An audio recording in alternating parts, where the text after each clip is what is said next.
दोस्तों, कल काफ़ी दिल्ली की जलभराव की समस्या को लेके चर्चाएं हो रही थी। हालांकि डिसिल्टिंग के विषय में कोई विभाग मेरे अंतर्गत सीधे तौर पे नहीं है। दिल्ली के अंदर की डिसिल्टिंग जनरली 4-5 एजेंसीज करती हैं, जिसके अंदर मुख्यतः MCD, NDMC, DDA, cantonment board, PWD करती है। और जो बड़े यमुना से संबंधित नाले होते हैं, जो यमुना में ड्रेन गिर रही होती है, उसमें से कुछ नाले इरिगेशन फ्लड कंट्रोल करता है। मेनली नजफगढ़ नाला इरिगेशन फ्लड कंट्रोल करता है। मगर मैंने, ताकि सब लोगों को दिल्ली का प्रशासन कैसे चलता है या ओवरऑल प्रशासन के अंदर किस तरीके की मीटिंग्स होती हैं, डिसीजन मेकिंग होती है, क्या उसके अंदर चलता है, उसको बताने के लिए मैंने एक मीटिंग के अपने कुछ वीडियोस ट्विटर पे डाले। और वो वीडियोस ऐसा नहीं है कि कोई सीक्रेट कैमरा से रिकॉर्ड हो रहे थे। उस मीटिंग के अंदर बाकायदा सामने कैमरा लगा के वो रिकॉर्ड हो रही थी, सब अफसरों को मालूम था। तो आप मान सकते हैं कि वो ऑफिसर्स एट देयर बेस्ट थे। जो बिना कैमरे की मीटिंग होती है उसमें क्या होता है वो तो मैं कभी किसी और दिन बताऊंगा। वो था जब कैमरा लगा होने के बाद जो अफसरों का बर्ताव था वो उसमें था। उसमें मैंने मुख्य तौर पे ये बताया कि किसी भी शहर के अंदर जलभराव की समस्या को निपटारा करने का किसी भी साइंटिस्ट से पूछ लीजिए, एक ही तरीका है, डीसिल्टिंग ऑफ ड्रेन्स। कि वहाँ पे नालियों की गाद निकालने का काम अच्छी तरीके से हो, मॉनसून के आने से पहले हो जाए, तो वहाँ पे जल भराव की समस्या काफ़ी हद तक कम हो सकती है। और उस मीटिंग के अंदर मेरे कुछ यही सवाल थे कि जब डीसिल्टिंग होती है सामान्यतः, क्योंकि मैं भी एक विधायक हूँ, अपने एरिया के अंदर घूमता हूँ, घर से सेक्रेटेरिएट तक, सेक्रेटेरिएट से कहीं और पूरे दिन आना जाना होता है। तब जब डीसिल्टिंग का समय होता है तो सड़क के किनारे ढेरियां दिखती हैं कि गाद निकाल के काले काले रंग की ढेरियां जो है लगी हुई होती हैं, जिसको डिपार्टमेंट जो है सूखने के लिए छोड़ देते हैं। और विधायक ये बात जानते हैं कि नागरिकों के फ़ोन आने लग जाते हैं, आरडब्ल्यूएस के फ़ोन आ जाते हैं, सर 3 दिन से सिल्ट निकाल के रखी हुई है, उसको उठवा दो, सिल्ट रखी हुई है वो दोबारा बारिश आ जाएगी, बह के नाले में दोबारा चले जाएगी, उसको उठवा दो। तो मुझे बात मालूम थी कि इस तरीके के फ़ोन कॉल्स नहीं आए हैं और इस तरीके की ढेरियां भी मुझे सड़कों पे नहीं दिखी हैं। यानी कि डीसिल्टिंग इस बार शहर में उस तरीके से नहीं हुई जितनी होनी चाहिए। तो मैंने उस मीटिंग के अंदर सवाल पूछे थे और उन सवालों का कंटेक्स्ट क्या था वो कई लोग ट्विटर पे पूछ रहे हैं। कई लोग भारतीय जनता पार्टी के, मैंने कुछ नेताओं को देखा, वो कह रहे हैं कि साहब आप 28 जून को मीटिंग कर रहे हैं, ये मीटिंग तो पहले होनी चाहिए थी, 28 जून को कोई ना प्लानिंग होगी। तो मैं उन सब लोगों के लिए और आप सब लोगों के लिए बताना चाहता हूं कि ये प्रयास कब से शुरू हुआ। डीसिल्टिंग को लेके मैंने सभी विभागों की मीटिंग पहली बार बुलाने के लिए 6 फरवरी को, सर्दियों में उसका नोटिस निकाला था। 6 फरवरी को मैंने नोटिस निकाला to discuss comprehensive strategy for scientific drain management to avoid water logging in Delhi. और इसके अंदर मैंने बुलाया मुख्य सचिव को Naresh Kumar, vice chairman DDA को, कमिश्नर एमसीडी को, सीईओ जल बोर्ड को, प्रिंसिपल सेक्रेटरी पीडब्ल्यूडी को, principal secretary irrigation flood control जो आशीष कुंद्रा हैं, जो आज की तारीख में एलजी के प्रिंसिपल सेक्रेटरी हैं, मैनेजिंग डायरेक्टर दिल्ली मेट्रो वगैरह वगैरह। और ये मीटिंग 13 तारीख को की कि सभी विभागों की एक कॉम्प्रिहेंसिव स्ट्रैटेजी होनी चाहिए वाटर लॉगिंग को लेके, वरना जनरली ये दोष लगता है, ये एमसीडी की ड्रेन है, ये पीडब्ल्यूडी की ड्रेन है, यहाँ डीडीए का इलाका आ गया, ये एनडीएमसी का इलाका आ गया। आपको जान के हैरानी होगी, इस मीटिंग के अंदर इतने सारे आईएएस अधिकारियों को बुलाया गया, including mister Naresh Kumar, not even one IAS officer turned up. इनमें से कोई भी आईएएस अधिकारी इस मीटिंग में नहीं आया। ये सीरियसनेस है इन अधिकारियों की वाटर लॉगिंग को लेके, डीसिल्टिंग को लेके एक भी आईएएस अधिकारी नहीं था। 13 फरवरी को जो मीटिंग हुई उसके मिनट्स में आपको दिखाता हूं। 6 फरवरी को नोटिस जारी हुआ, ये मिनट्स निकाले और इसके अंदर आखिरी लाइन मैंने लिखी, since various departments were not represented by their respective secretaries in the meeting, the chairman expressed his displeasure for the same. यानी कि चेयरमैन यानी कि मैंने डिस्प्लेजर दिखाया कि कोई भी सेक्रेटरी डिपार्टमेंट का इस मीटिंग के अंदर शामिल नहीं हुआ और ये मीटिंग के मिनट्स हमने रिलीज किए और इसके अंदर जो अटेंडेंस शीट है ये मेरे पास है।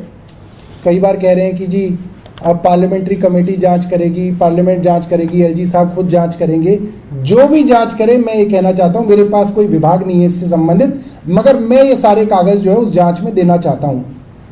अगर सुप्रीम कोर्ट भी जांच करे, माननीय मुझे पता चला है, तो मैं उसके अंदर ये अटेंडेंस शीट देना चाहता हूँ। इसके अंदर सब एग्जीक्यूटिव इंजीनियर लेवल के अफसर थे। दिल्ली की ड्रेन मैनेजमेंट और वाटर लॉगिंग की स्ट्रैटेजी के लिए एग्जीक्यूटिव इंजीनियर लेवल का अधिकारी क्या निर्णय ले सकता है, मैं आपसे जानना चाहता हूं। एक एग्जीक्यूटिव इंजीनियर क्या कर सकता है? Yes sir, yes sir, yes sir, yes sir. उसके पास ना कोई इनपुट है, ना उसके पास कोई डिसीजन मेकिंग की कैपेसिटी है, इसलिए वो मीटिंग अपने आप में बेकार है। और मुख्य सचिव खुद उस मीटिंग से नाराज थे। खैर ये मीटिंग हुई, इसके हमने मिनट्स निकाले, जो भी हमें ठीक लगा उसके फैसले किए, हमने उसके मिनट्स निकाले। इसके बाद 23 फरवरी को मैंने नोट लिखा मुख्य सचिव को। 23 फरवरी को, देखिए सर्दियों का समय है, अभी कोई बरसात का समय नहीं है, हमारी तैयारी तब से चल रही है।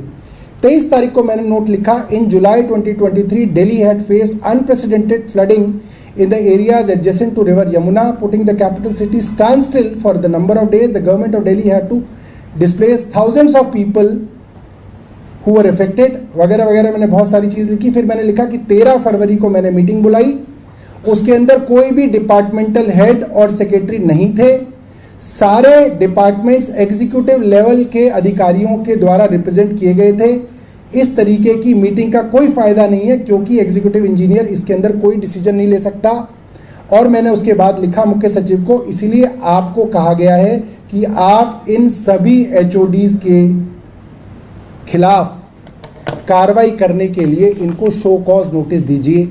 ये मैंने इनको 23 फरवरी को लिखा है। इसके बाद मैंने नरेश कुमार चीफ सेक्रेटरी से कई बार पूछा कि इसके अंदर आपने इन अधिकारियों पे कोई कार्रवाई की हो तो बताएं। उन्होंने कोई कार्रवाई नहीं की, कोई कार्रवाई मुख्य सचिव ने नहीं की, क्योंकि वो क्या कार्रवाई करेंगे, वो खुद ही नहीं आए उस मीटिंग में। जो डीसिल्टिंग के बारे में बड़ी बड़ी बातें कर रहे हैं, उनके अधिकारी इस मीटिंग में ही नहीं आए और कोई कार्रवाई नहीं की नहीं आने पे। इसके बाद मैं आपको बताता हूँ। इसके बाद आपको मालूम ही है दिल्ली के अंदर आचार संहिता लगी थी। आचार संहिता की वजह से कई चीज़ों के ऊपर रोक रहती है। फिर भी 20 मई को मैंने मुख्य सचिव को दोबारा एक पत्र लिखा। हालांकि पहले चीज पर उन्होंने कोई कार्रवाई नहीं की थी। 20 मई को मैंने उनको पत्र लिखा कि डीसिल्टिंग बहुत जरूरी है मॉनसून से पहले, इसलिए इन सब डिपार्टमेंट्स को डीसिल्टिंग के विषय में टाइमलाइन, टारगेटेड डेट्स देनी चाहिए और करंट स्टेटस बताना चाहिए। यानी कि 6 विभागों का नाम लिखा मैंने, irrigation flood control, PWD, MCD, NDMC, DDA, Delhi cantonment board. ये ज़्यादातर डिपार्टमेंट्स मेरे अधीन नहीं आते हैं, मगर just as a UD minister मैंने सोचा कि इसके अंदर कुछ किया जाए प्रोएक्टिवली। और मुख्य सचिव को लिखा कि ये सारे विभाग जो डीसिल्टिंग करेंगे इनकी टाइमलाइंस मुझे दो, टारगेटेड डेट्स दो, आज की तारीख में क्या स्टेटस है डीसिल्टिंग का वो मुझे दो। ये पत्र मैंने उनको 20 मई को लिखा। इसका कोई जवाब मुख्य सचिव द्वारा नहीं आया, ये ऑन रिकॉर्ड है। इसके बाद मैंने 15 दिन इंतजार किया। जब 15 दिन तक उनका कोई जवाब नहीं आया, देखिए बेशर्मी देखिए और हिम्मत देखिए कि मंत्री उनसे डिपार्टमेंट्स की डीसिल्टिंग का स्टेटस पूछ रहा है और वो जवाब नहीं दे रहा, और लिखित में पूछा जा रहा है तो भी जवाब नहीं आ रहा। 15 दिन बाद मैंने उनको दोबारा पत्र लिखा कि भाई मैंने आपसे 15 दिन पहले कहा था कि आप 7 दिन के अंदर इनका स्टेटस दीजिए, आपने इनका स्टेटस नहीं भिजवाया। मैं आपको दोबारा बता रहा हूँ कि आप इन सब डिपार्टमेंट्स द्वारा कहाँ कहाँ कितनी डिसिल्टिंग हो गई है और क्या टारगेट है, कब तक कंप्लीट करेंगे, इसकी जानकारी दीजिए। उनकी तरफ से जानकारी नहीं दी गई। मैंने लास्ट में लिखा, you being the head of bureaucracy of Delhi should be proactive in such important matters. It's been 15 days since I asked you the status report, but you neither have submitted the status report nor you have sent any response to my note. This is unexpected from a senior IAS officer. You are therefore directed to submit the desired information tomorrow, that is 6/6/2024 evening, so that all departments meetings could be convened in this regard and departments can be given further directions. मैंने उनको कहा कि आप जब तक जानकारी नहीं देंगे तब तक मीटिंग नहीं की जा सकती है। एक बार डिपार्टमेंट्स अपनी जानकारी दें स्टेटस की, फिर हम उसकी वो सब डिपार्टमेंट्स को बुला के उनकी एक मीटिंग करना चाहते हैं। लिहाजा उनको ये चिट्ठी 5 जून 2024 को दी गई। उसके बाद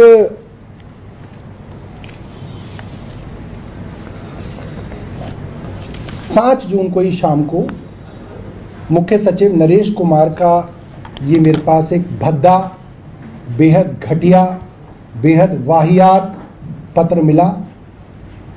जो पत्र अगर कोई मुख्य सचिव किसी और मंत्री को लिख दे किसी और राज्य में तो उसको तुरंत सस्पेंड कर दिया जाए। इतना घटिया ये पत्र है कि मैंने इस पत्र को होम मिनिस्ट्री में भेजा कि ये आपके द्वारा लगाए हुए मुख्य सचिव हैं जिनको अपनी बात रखने की तमीज नहीं है। ये क्या कह रहे हैं इसके अंदर मैं आपको पढ़ के बताता हूं। ये कह रहे हैं कि मेरे को जो पत्र मिला उस पत्र के विषय में मैंने एडिशनल चीफ सेक्रेटरी यूडी को कह दिया और उसके बाद मेरे को कोई जानकारी नहीं मिली। आप क्या ये कह के अपनी हाथ धो सकते हैं? आप मुख्य सचिव हैं, आपको यूडी मिनिस्टर बार बार चिट्ठी लिख रहे हैं और आपने जवाब क्यों नहीं दिया? आपको बताना चाहिए कि आप क्या कर रहे हैं, उसके ऊपर फॉलोअप होना चाहिए। सरकार ऐसे कोई ना चलती है। इसके बाद क्या लिखते हैं मुख्य सचिव, आप सुनिएगा। At the onset it is informed that the matter of water logging along with other issues in the NCT of Delhi is under active consideration of Honorable High Court of Delhi. After hearing the undersigned at length on several dates of hearings as well as after pursuing the presentation given before the Honorable High Court on 26 February 2024 and 15 March 2024 inter alia on the measures being taken by the concerned authorities to prevent waterlogging in NCT of Delhi, Honorable High Court wide order so and so had issued several directions. कहने का मतलब ये है, मुख्य सचिव मुझे अंग्रेजी में ये समझा रहे हैं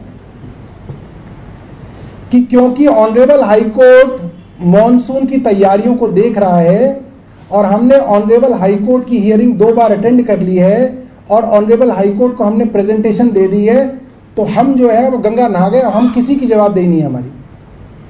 तो मैं ऑनरेबल हाई कोर्ट को कहूंगा इनके ऊपर तो कंटेम्प्ट प्रोसीडिंग होनी चाहिए। इन्होंने तो हाई कोर्ट तक को धोखा दिया।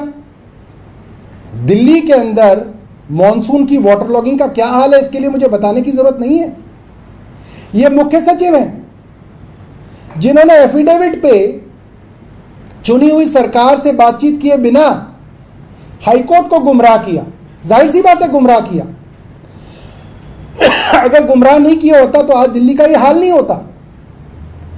हाईकोर्ट के जजेस को क्या पता है जमीन पे क्या काम हो रहा है नहीं हो रहा है? आप उनको प्रेजेंटेशन दे दीजिए, वो बेचारे मान लेंगे कि भाई आईएएस अफसर है, इतना बड़ा अधिकारी है, लिख के दे रहा है, सही दे रहा होगा। उन्हें कोई ना मालूम है, झूठी रिपोर्ट पेश की जाती है।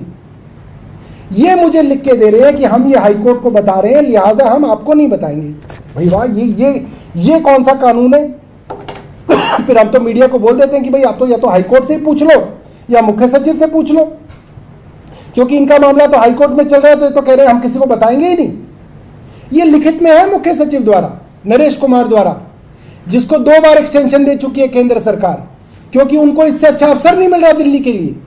2 बार एक्सटेंशन दे दी है। सीनियर मोस्ट अफसर बैठे हुए लाइन लगा के कि हम भी मुख्य सचिव बनेंगे, मगर केंद्र सरकार कह रही है नहीं, हमें नरेश कुमार ही चाहिए। क्यों चाहिए वो आपको इसलिए पता चल रहा है, इसलिए चाहिए नरेश कुमार।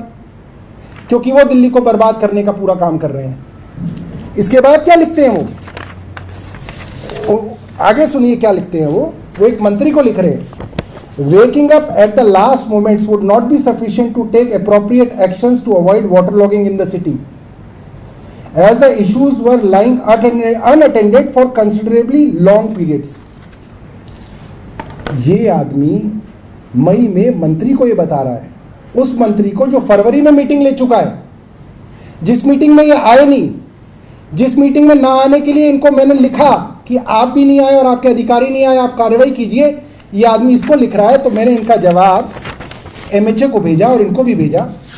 मैंने इनसे पूछा कि आप नाम नहीं लिख रहे, आप किसका जिक्र कर रहे हैं इसके बारे में, आप किसके विषय में बात कर रहे हैं यहाँ पे। 14/6 को ministry of home affairs Amit Shah साहब के कार्यालय को मैंने पत्र लिखा और मैंने बताया कि आपके चीफ सेक्रेटरी डीसिल्टिंग के विषय में बार बार पूछे जाने पर भी रिपोर्ट नहीं दे रहे हैं, कह रहे हैं कि मामला हाई कोर्ट के अधीन है, इसलिए हम मंत्रियों को सूचना नहीं देंगे। और यहां तक बहानेबाजी शुरू कर दी मुख्य सचिव ने कि वो ये कह रहे हैं कि क्योंकि मॉडल कोड ऑफ कंडक्ट चल रहा है इसलिए मंत्री उनसे कोई जानकारी नहीं मांग सकता। आप सोचिए, बेशर्मी देखिए, ये मुख्य सचिव ने लिखित में दिया है, ये मुख्य सचिव ने लिखित में दिया है कि मॉडल कोड ऑफ कंडक्ट चल रहा है इसलिए अब उनसे जानकारी नहीं मांगी जा सकती। तो भाई फिर तो तुम्हारे मजे ही हो गए, मंत्री तुमसे पूछ नहीं सकता, हाई कोर्ट को पता नहीं है, किसी को तुम बताओगे नहीं, डीसिल्टिंग कागजों पे चल रही है, करोड़ों की ठेकेदारों को पेमेंट हो रही है, पूछोगे तो जवाब नहीं देना, तो फिर पैसे कमाओ और मजे करो। ये हो रहा है दिल्ली के अंदर। ये मुख्य सचिव के विषय में मैंने मुख्य सचिव से ही पूछा कि आप ये किसके विषय में बता रहे हैं कि लेट से जागने से कुछ नहीं होगा, क्योंकि मैं तो फरवरी से मीटिंग कर रहा हूं इस विषय में, और आप इसका स्पष्टीकरण दीजिए कि आप किसके विषय में बात कर रहे हैं। मैंने लिखा उनको in paragraph 5 in the said note from the chief secretary in the last sentence which I have underlined and marked as A, the chief secretary is directed to inform that who is he referring to in this sentence. जब मैंने ये पूछा मुख्य सचिव से तो उनकी हिम्मत नहीं हुई इसके जवाब देने के लिए, तब से उनका जवाब नहीं आया इसके बारे में। ये 14 जून को मैंने उनको पूछा कि आप किसके विषय में बात कर रहे हैं।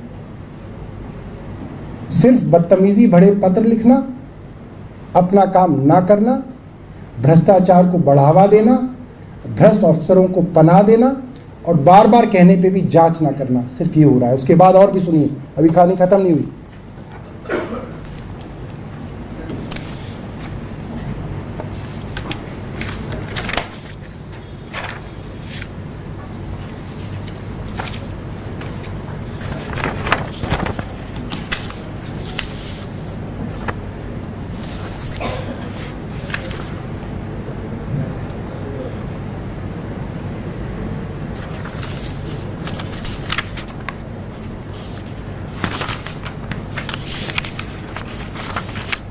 जी, ये 10 जून का है और मैं भारतीय जनता पार्टी को चुनौती दे रहा हूँ। 20 राज्यों में सरकार है भारतीय जनता पार्टी की, एक भारतीय जनता पार्टी का मंत्री बता दे, एक 20 राज्यों में जिसने डीसिल्टिंग को लेके इतना पत्राचार किया हो, इतनी मीटिंग्स की हो और इतना खुल के कहा हो कि इसके अंदर भ्रष्टाचार कर रहे हैं आपके अधिकारी। एक आदमी बता दे। जितने भी भारतीय जनता पार्टी के प्रवक्ता घूम रहे हैं ना, उनसे पूछ लेना, एक मंत्री का नाम बता दे अपनी 20 सरकारों के अंदर। 10 जून को मैंने मुख्य सचिव को लिखा है, माफ कीजिएगा 13 जून को। 10 जून को हमारी दोबारा मीटिंग हुई। उस मीटिंग के अंदर आतिशी भी थी, मैं भी था, एमसीडी के कमिश्नर थे, चीफ सेक्रेटरी थे, शायद चीफ सेक्रेटरी थे या नहीं थे मुझे ध्यान नहीं, मगर अनबरासू थे पीडब्ल्यूडी के सेक्रेटरी और एमसीडी के कमिश्नर थे।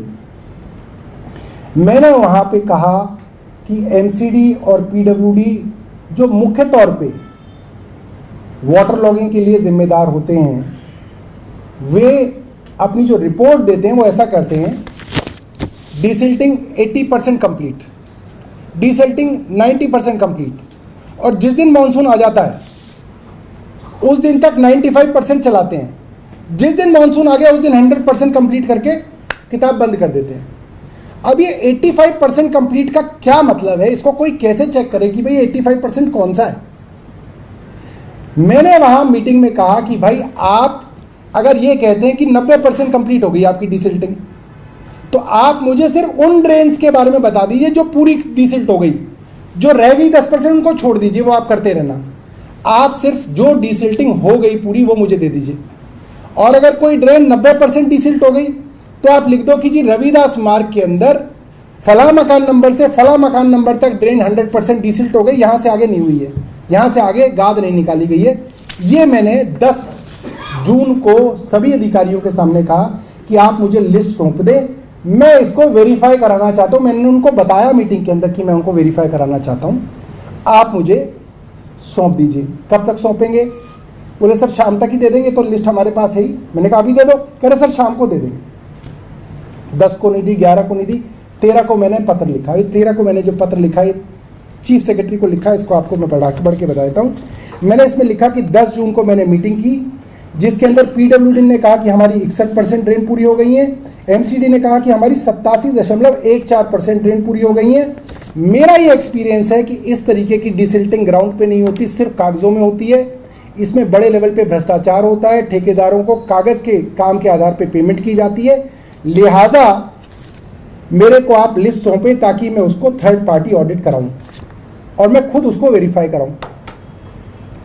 और उसके साथ मैंने आखिरी पैराग्राफ के अंदर यह भी लिखा कि दिल्ली हाई कोर्ट का ऑर्डर हुआ है, जिस हाई कोर्ट के बारे में बार बार मुख्य सचिव बोल रहे हैं, उसी हाई कोर्ट ने ऑर्डर किया है कि इस तरीके के जो भी काम होंगे डिसिल्टिंग के, उनकी थर्ड पार्टी ऑडिट कराई जाए। थर्ड पार्टी ऑडिट का मतलब यह है कि कोई तीसरी स्वायत्त संस्था इस चीज की ऑडिट करे, इसको वेरीफाई करे, इसकी छानबीन करे कि डिसिल्टिंग हो रही है या नहीं हो रही है। ये 13 जून को मेरे मुख्य सचिव को आदेश हैं एज ए यूडी मिनिस्टर कि हाई कोर्ट की भी डायरेक्शंस हैं और मेरे आदेश हैं, आप इन सब विभागों की, पीडब्ल्यूडी की, एमसीडी की, इरिगेशन फ्लड कंट्रोल की, एनडीएमसी की, डीडीए की, सभी विभागों की जो डिसिल्टिंग कर रही हैं उसकी थर्ड पार्टी ऑडिट कराइए।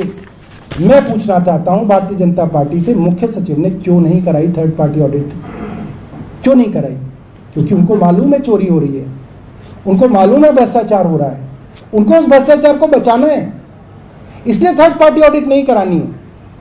खैर, मैं इन लोगों के पीछे पड़ा रहा और मैंने इस पत्र में दोनों चीजें लिखी कि एक तो थर्ड पार्टी ऑडिट कराई जाए और मुझे लिस्ट दी जाए कि कहां कहां आपने डिसिल्टिंग करा दी।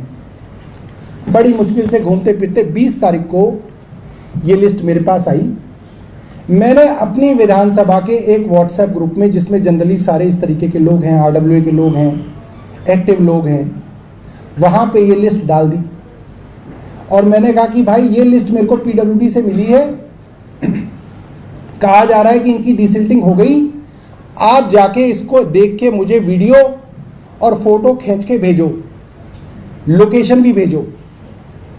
23 और 24 जून को, 27 जून को पहली बार बारिश आई है दिल्ली में, 27 जून को, 23 और 24 जून को मेरे व्हाट्सएप ग्रुप में ये वीडियोस मेरे को रिसीव हुई हैं, बरसात से पहले की, अभी भी है मेरे व्हाट्सएप ग्रुप में।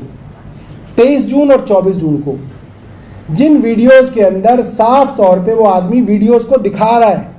आसान काम नहीं होता डिसिल्टिंग देखना, कोई आदमी ढूंढो, उसे ढक्कन खुलवाओ, नीचे लाइट मारो, उसके अंदर कैमरा घुमाओ, ये सारा काम हमारे लोगों ने किया। वेरिफिकेशन करके वीडियो बना के भेजी कि जिन ड्रेन्स के विषय में पीडब्ल्यूडी ने अपनी रिपोर्ट में मंत्री से कह दिया कि ये ड्रेन साफ हो गई, उसमें गाद गले तक भरी हुई है। वहां पे दुकानदार कह रहे हैं कि यहां तो कोई आया ही नहीं, साफ कम ज्यादा तो थोड़ी अलग की बात है, आया ही नहीं कोई साफ करने। वो वीडियो मैंने जो 23 और 24 जून को मेरे पास मिली, मेरे व्हाट्सएप में अभी भी है, कोई उसकी ऑडिट करना चाहता हो, देखना चाहता हो, वेरीफाई करना चाहता हो, आप में से करना चाहता हो तो मैं आपको भी दिखाऊंगा, आप देख सकते हैं। वहां पे जब 28 जून को सारे मंत्रियों की और अधिकारियों की मीटिंग हुई तो मैंने वहां वो वीडियो चला दी उनके सामने। मैंने कहा कि आप झूठ बोल रहे हैं, यहाँ पे अनबरासू जो पीडब्ल्यूडी सेक्रेटरी हैं, प्रिंसिपल सेक्रेटरी और सीईओ जल बोर्ड है, मैंने उनको बोला कि आपका विभाग झूठ बोल रहा है, ये वीडियोज हैं, गाद भरी हुई है, डिसिल्टिंग आपने की नहीं है, आप चलिए मेरे साथ। वो जाने के लिए तैयार नहीं है। क्यों नहीं है तैयार? क्योंकि उनको मालूम है जाएंगे तो पोल खुल जाएगी। और ये पहली बार नहीं है, 2023 में भी इसी तरीके से मैंने वेरिफिकेशन कराई अपने एरिया में, गाद भरी हुई थी, वीडियो शिकायत के साथ मैंने प्रिंसिपल सेक्रेटरी अनबरासू जी को भेजी। आज तक कोई कार्रवाई नहीं उसके ऊपर, आज तक। मुख्य सचिव को बोल रहे हैं, वो कार्रवाई नहीं कर रहे। पीडब्ल्यूडी प्रिंसिपल सेक्रेटरी को कह रहे हैं, वो कार्रवाई नहीं कर रहे। सबूत दे दिए, वो कार्रवाई नहीं कर रहे। कारों को हो रही है, करोड़ों की ठेकेदारी हो रही है, तो कौन जिम्मेदार है? मैं भारतीय जनता पार्टी से पूछना चाहता हूं। मैंने तो एमएचए तक को बता दिया, गृह मंत्रालय को भी लिख के बता दिया कि ये चल रहा है दिल्ली के अंदर, तो भी एमएचए ने कोई कार्रवाई नहीं की। तो भी एमएचए ने जो है इसी मुख्य सचिव को दोबारा से 3 महीने का एक्सटेंशन दे दिया। तो सब मिले हुए हैं, ये तो सब जो है इन बच्चों की हत्या के दोषी हैं, ये सब हत्यारे हैं और इनकी जांच होनी चाहिए। जो लोग दोषी पाए जाएं, मैं तो कहता हूं जो दोषी पाए जाएं, आप जांच तो कराइए, इसकी जांच तो कराइए कि डिसिल्टिंग क्यों नहीं हुई, इसका पैसा कहां जाता है, अधिकारी ने क्यों इसके ऊपर कार्रवाई नहीं की। ये आज की प्रेस वार्ता थी। ये जितने भी मैंने आपको कागज दिए हैं, ये मैं आपको स्कैन करके जो है ये व्हाट्सएप के ग्रुप पे, आपके व्हाट्सएप पे भेज दूंगा।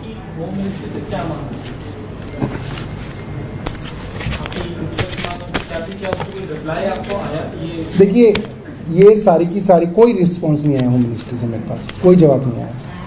13 जून को पत्र लिखा है उनको मैंने, 13 या 14 जून को, 14 जून को उनको पत्र लिखा, कोई जवाब नहीं आया उनके पास। तो आपने क्या चीफ सेक्रेटरी के खिलाफ? मैंने उनको ये कहा था कि मुख्य सचिव के खिलाफ कार्रवाई कीजिए। आप आपके मुख्य सचिव झूठ बोल रहे हैं, गलत बयानबाजी कर रहे हैं, भद्दे पत्र लिख रहे हैं, डिसिल्टिंग की रिपोर्ट नहीं दे रहे हैं, बातों को छिपा रहे हैं।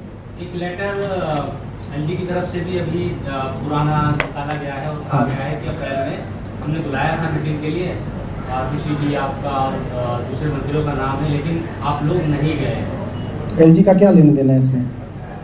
एलजी को मुख्यमंत्री बनने का शौक चढ़ गया था उस समय। हमारे मुख्यमंत्री गिरफ्तार हुए तो एलजी साहब को लगा कि मैं मुख्यमंत्री बन जाऊं और मैं मंत्रियों की मीटिंग बुलाने लगूं। किस कैपेसिटी के अंदर मुख्यमंत्री के अलावा कोई और कैबिनेट की मीटिंग बुला सकता है? क्या एलजी कैबिनेट की मीटिंग बुला सकते हैं? वो दिखाएं मुझे कौन से रूल के अंदर बुला सकते हैं। जो अफसरों ने काम नहीं किया उसकी कार्रवाई के विषय में बताएं। और मुख्यमंत्री बनने का शौक है तो चुनाव लड़े। सर, इस घटना से पहले वहीं एक एस्पिरेंट थे किशोर, उन्होंने जो पोर्टल होता है ग्रीवांस पोर्टल, उसमें केंद्र सरकार, दिल्ली सरकार और एमसीडी तीनों को इसी कोचिंग सेंटर के बेसमेंट के बारे में शिकायत की थी और उस पर एक्शन नहीं लिया। देखिए, मैं आपसे कोई गोलमोल बात नहीं कर रहा। जिस अधिकारी को उस शिकायत पे काम करना था, अगर उस अधिकारी ने उस पर काम नहीं किया, चाहे वो दिल्ली सरकार का हो, एमसीडी का हो, केंद्र सरकार का हो, आईटीओ के चौराहे पे फांसी पे लटका दो उसको। वो दोषी है, इनकी मौत का दोषी है, उसको लटका दो। I am with them. लटकाओ तो सही, करो तो सही, कुछ तो करो। उस मीटिंग में भी मैं अनबरासू से यही कह रहा हूं, यार तुम एक एक्सीएम के ऊपर कार्रवाई करो डिसिल्टिंग को लेके, अगले साल सब डिसिल्टिंग होगी। तुम कार्रवाई नहीं करना चाहते, तुम कुछ करना ही नहीं चाहते हो, कुछ तो करो। सर, क्या एमसीडी में भी आपको लगता है कि यही सिचुएशन है? क्योंकि मेयर ने प्रेस कॉन्फ्रेंस की थी एमसीडी में जी, मेयर ने प्रेस कॉन्फ्रेंस की थी कि नाले साफ हो गए हैं, मानसून को लोग एंजॉय करेंगे, लेकिन ये तो अभी यही आ रहा है कि देखिए क्या है, वो जो रिपोर्ट है वो हर साल ऐसी ही बनती है कि वो शुरू हो जाता मई से 65% पूरे हो गए, 75% पूरा हो गया, 80 पूरा हो गया, 90 पूरा हो गया। वही आप लोग भी छाप जाते हैं, वही लोग कोई मंत्री को देते हैं तो मंत्री भी मान लेता है। जनरली मान ही लेते हैं मंत्री, कौन नहीं मानता। हमने सोचा कि इस बार इसकी वेरिफिकेशन करते हैं, थर्ड पार्टी ऑडिट करते हैं, तो इनकी पोल खुल गई। 2017 में भी हमने पिटीशन कमेटी की थी। पिटीशन कमेटी हमारी 100 नालों में गई थी 2017 में। दिल्ली विधानसभा की पिटीशन कमेटी 2017 में करीब 100 नालों में गई थी और वहाँ पे हमने पाया था कि वहाँ पे भी कमियाँ पाई गई थी। वहाँ की हमने रिपोर्ट दी थी। उस रिपोर्ट के खिलाफ जो अफसर हैं वो हाईकोर्ट चले गए थे। सर, आपने बताया कि ये जो नालों की डिसिल्टिंग के ज़्यादातर डिपार्टमेंट है वो डायरेक्टली आपके विभागों से उनका उतना लेना देना नहीं, यूडी केवल है। तो क्या पीडब्ल्यूडी मिनिस्टर जिनके पास जल बोर्ड भी है, उन्होंने भी इस मामले में कोई इनिशिएटिव लिया था? नहीं, वे भी मेरे साथ ही थी। देखिए, जब मैं जल बोर्ड के विषय में भी बात कर रहा हूँ और पीडब्ल्यूडी के विषय में भी बात कर रहा हूँ, वो सहमत हैं, वो साथ बैठी हुई हैं। उनकी तरफ से ऐसा नहीं है कि हमारा ऐसा नहीं है कि उनका डिपार्टमेंट है तो हम छेड़छाड़ नहीं कर सकते, हम उनके डिपार्टमेंट में भी पूछताछ करते रहते हैं, ऐसा नहीं। 28 जून के बाद क्या डिसल्टिंग को लेकर कोई रिपोर्ट सबमिट हुई थी सरकार के पास? 28 जून की मीटिंग के बाद जब आपने वीडियो दिखाया था, जो ये कल वीडियो आया था उसमें, देखिए उसके बाद ना डिसल्टिंग का कोई मतलब नहीं बच जाता, उसकी कोई डिसल्टिंग की रिपोर्ट की कोई वैलिडिटी नहीं है। मैं आपको बताता हूँ, देखिए क्या है, एक बार बरसात हो गई तो कोई भी अधिकारी कुछ भी कह सकता है, वो कहता है कि मैंने तो बिल्कुल साफ कर दी थी, ये बह के आ गई। इसीलिए उसकी ऑडिट, अगर आज मुख्य सचिव कहे मैं आज ऑडिट कराता हूं, उसकी कोई वैल्यू ही नहीं है। वो ऑडिट 13 जून जब मैंने बोला या उससे पहले जब मैंने बोला, वो 27 जून से पहले होनी थी वो ऑडिट, ताकि वो नाले देख सकते थे। अब तो आप जिस अफसर के पास जाओगे वो कहेगा मैंने साफ कर दी थी, ये बरसात में बह के आ गई गाद, नई गाद आ गई। ये समस्या है। जब से मॉनसून स्टार्ट हुआ है, कई जगह से रिपोर्ट आ चुकी है, कंप्लेंट आ चुकी है वाटर लॉगिंग की। यूटी डिपार्टमेंट, पीडब्ल्यूडी, जल बोर्ड, उन सबके लिए क्या कर रहा है? क्या कुछ बह के दोबारा आ गई, इससे अलग बात है, कुछ स्टेप्स लिए जाए ताकि रिपीट नहीं। देखिए, ये तो जो 28 जून की मीटिंग हुई उसके अंदर कुछ फैसले हुए। ये फैसले हुए कि एक तो पीडब्ल्यूडी जो है उसका एक 24/7 एक कॉल सेंटर बनाएगा, कमांड सेंटर बनाएगा। एक नंबर हमने दिया कि कोई भी वाटर लॉगिंग की कंप्लेंट हो तो वहाँ पे दी जाए, और ये भी कहा गया कि 24/7 वहाँ पे 3 शिफ्ट में ये सारे के सारे विभागों का कोई ना कोई नोडल ऑफिसर बैठे, ताकि जिस विभाग से संबंधित वाटर लॉगिंग की कंप्लेंट आए तो वो वहाँ जाए। मगर ये सारी जो चीज़ें हैं ना, ये सारी चीज़ें हैं जैसे कि पानी भर गया आप पंप से निकाल रहे हो, ये बहुत ही अनसस्टेनेबल सॉल्यूशन है। आप पंप से कितना पानी निकाल दो और कहाँ तक निकाल दोगे? जब आगे भी गाद भरी है नाले में तो घूम के फिर वापस आ जानी है। जो इतनी ज़्यादा वाटर लॉगिंग की शिकायत इस बार देखने में आ रही है, पिछली बार से ज़्यादा वल्नरेबल पॉइंट्स दिख रहे हैं, उसका कारण ये है कि डिसल्टिंग नहीं हुई है। मेरा ये मानना है कि बड़े पैमाने में इन लोगों ने इसके अंदर मिलीभगत करके एक षड्यंत्र किया कि दिल्ली के अंदर इस बार एक सबोटाज किया जाए, इस बार सरकार को बदनाम करने के लिए डिसल्टिंग ना की जाए। जल बोर्ड में भी यही किया गया। जल बोर्ड के अंदर जितने भी आपके पत्रकार बंधु जमीन पे सीवर की समस्याओं को देखते होंगे, वो ये बात जानते हैं कि जल बोर्ड के अंदर जो पतली पतली गलियां हैं, गांव हैं, अनऑथराइज कॉलोनी है, इनफैक्ट बड़ी बड़ी कॉलोनी, मैं तो ग्रेटर कैलाश पार्ट 1 और पार्ट 2 की कॉलोनीज के बारे में बता रहा हूं, वहां पे अब ड्रेन्स नहीं है, सब जगह रैंप्स बने हुए हैं। ड्रेन्स खत्म हो गई, 20-20, 30-30 सालों से खत्म है ड्रेन्स।